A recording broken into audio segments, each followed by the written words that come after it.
I'm Jordan and welcome back to my YouTube channel. Today I'm talking about things I kind of wish I'd known as a teenager, kind of like advice to that past version of myself. And hopefully this helps if you are a teenager yourself going through some tough times, or hopefully like as a parent it could help you reflect and maybe connect with your teen a bit differently as they go through this period of life, which has many challenges to overcome. So first of all, I'm going to start with friendships. So friendships can be fabulous. Friendships can be a bit toxic.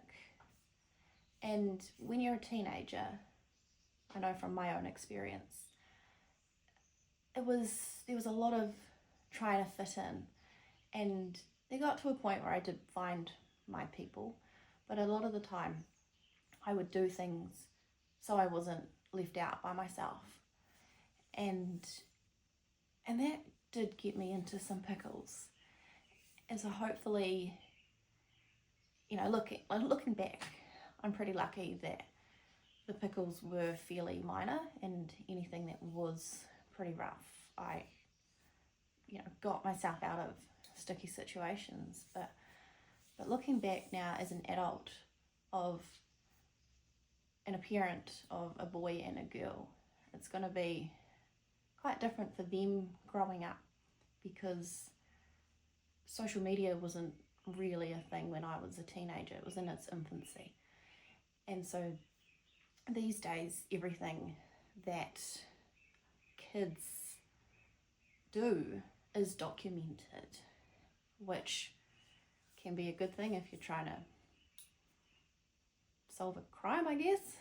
But when it comes to things like bullying, that seems to stick around and really impacts kids. And I will probably do an entire video on that kind of stuff at some point. But I worry as a parent. My kids are only young, so I've still got quite a few years before I need to really worry, but I want to get them prepared so it's not such a daunting time for them. But my biggest piece of advice, I guess, is find those friends that will support you.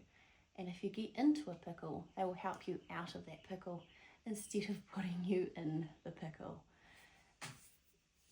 Like, I've got some friends who I am still friends with now in my 30s, who I went through primary school with and high school with, and those are the kind of friends that you want, the ones where you can go through those ups and downs together and come out the other side as pretty good functioning adults who still have that connection. And another thing that kind of relates and intertwines with friendships is relationships.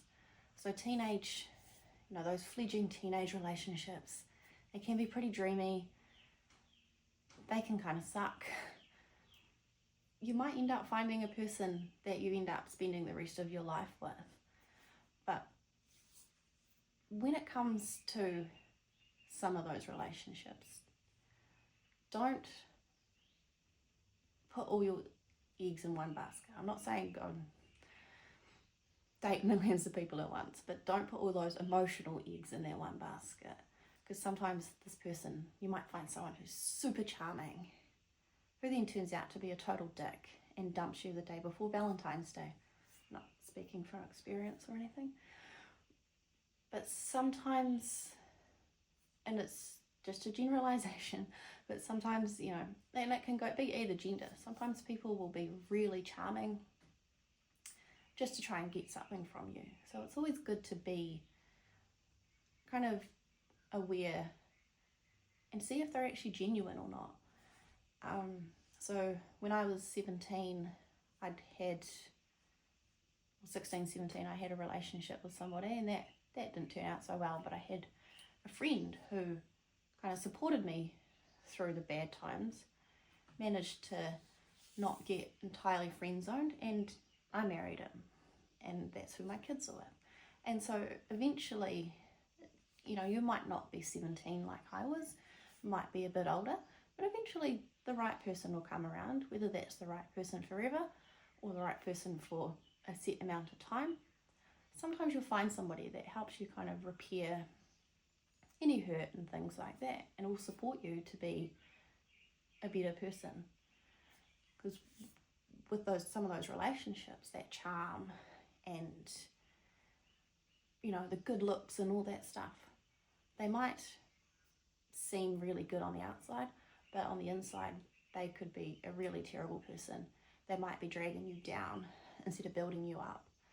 And I was pretty lucky, and I didn't experience, you know, like an abusive relationship or manipulative or anything like that. But I know that a lot of people have, and especially when you're young and impressionable, it's always good to just try and assess the person, I guess, because you just don't know. And that, I guess, leads me to my next point, which is parent relationships. I found I had quite a few ups and downs with my parents. My mum in particular, we didn't get along for a long time, and she always said, as soon as you're 16, you're gone. You're not living in my house. But by the time 16 rolled around, we'd actually become friends, which was good because I was able to be really open with her about everything I went and did. And if I did get in any pickles, I was able to be like, Mum, you know, I've screwed up, help me out, come and rescue me, things like that. And I think I don't know if she had to come and rescue me. She might have once. But on the other side, my parents had split up when I was young, and Dad was always, he seemed so much more stern. And like there was this dude I fancied, and he's like, no, stay away from that guy. And I was blinded, and I was like, nah, screw you. Snuck out to see him. He lived next door, so it was pretty easy. But looking back now, I can see that he was just another loser, and Dad was actually looking out for me. And so, parents, try and figure out a way to navigate that. If you know someone is a dick, maybe just straight up go, I don't trust them, they don't give me good vibes, instead of just going, nah, because that's when we rebel. And I wish Dad had approached that differently, because he said no, and I went, screw you, I'm going to go and do it. And thankfully I didn't get myself in a pickle, but it could have gone bad. Could have gone bad. So yeah, parents are, there can be some tricky relationships there. And like, I'm pretty lucky that I've got really supportive parents for the most part. And you know, they've helped shape me into who I am today. And I try and be a really decent person because my parents were decent people. So yeah. Next. So another kind of aspect which I have kind of touched on is peer pressure. So peer pressure is everywhere. It can start really young, and it can get people into all sorts of trouble. You know, there's drugs, alcohol, smoking, and sometimes you do these things to fit in. Sometimes you do it because, you know, you feel like you have to. What's going to happen if you don't? Are you going to get ditched? Hopefully not. That's where it circles back around to those friends, those good friends that are not toxic. Peer pressure can also, you know, the whole boyfriend, girlfriend dynamic, and that could result in sexual activity that you don't want to participate in. And that's when standing up for yourself is really important. There were heaps of times where I was peer pressured into things, and I wish I'd spoken up and gone, you know what? No. No is one of the most powerful words, and I wish I'd used it more. I use it a lot now. Gosh, my 4-year-old uses it really well, and I'm going to make sure that that stays in the right situations, of course. I don't need her saying no to me every time I need her to do something, but it's just so important to have that strength in yourself to be confident enough to look after yourself. And then have an escape plan as well. Have another friend that you know will help you out, or your parents. Building those relationships with your parents can really help if you're stuck. And because if my kids are somewhere and they are in trouble, I want to have them know that they can call me, even if it's 5 a.m, 4 a.m, whatever. I want them to know that I can pick them up and they can be safe. I don't want them to succumb to that peer pressure. Like, sure, they can make their mistakes and learn from their mistakes, but I don't want them to be in massive trouble. So, another aspect is kind of school and work. So, in those teenage years, you're kind of transitioning out of school, whether you go all the way or you leave and start working or go to university. So for a lot of kids, it's kind of those two paths, work or uni. I just went to work, didn't go to kind of study for a few years after.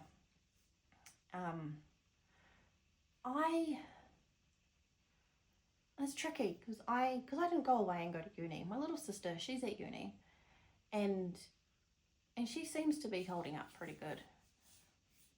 I've always kind of thought it'd be good to just live your life kind of freely for a year or so and then go study. But so many kids just roll straight into it. And I hear of some people quitting partway through and going to live their lives freely. Go for it. Like, I like learning. I like study. And I've done heaps of study over the years. But I hope no one can hear Alexa, who's talking in the background. She thinks I'm talking to her. Yay. I just think that I'm going to have to go and shut her up. So it's tricky because some people really want to go and study. But if I did everything all over again, I think I would probably still go and work and study after. I'm quite a homebody. There was no way I was going to go and move town and study. And I admire those young'uns who do go and move to a different town and study. It's you got to have a lot of bravery to do that, because you're leaving your parents and sometimes your friends unless they go to the same place. And I really admire those people for doing that. Certainly wasn't in my cards. The only thing I kind of wish is that I had stuck to the kind of trajectory that I found myself on as an adult, which is the health science side. I kind of wish I had completed all of that earlier, but that was going to lead me into a nursing degree, and I didn't actually want to be a nurse.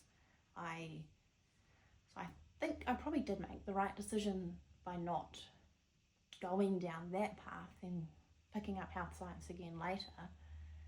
But looking back, it has always been my passion. And so that's what this is actually getting to, right? Find your passion and follow that. Don't just do something because you think it's the right thing to do. And also, those who want to be like tradies or not go to uni, there's nothing wrong with that. Tradies make the world go round, and all those other jobs make the world go round too. Before I moved into study again as an adult, I worked at McDonald's, I worked in supermarkets, and along the way I've met some awesome people, and I still have connections with those awesome people. And so yeah, it's cool. You may not want to make a career of those jobs, and you might want to go and find yourself later on, but go for it. You don't have to rush. Do not have to rush. So yeah, that's kind of things that I wish I'd kind of known and some advice for myself, and hopefully advice for you, your kids, whoever.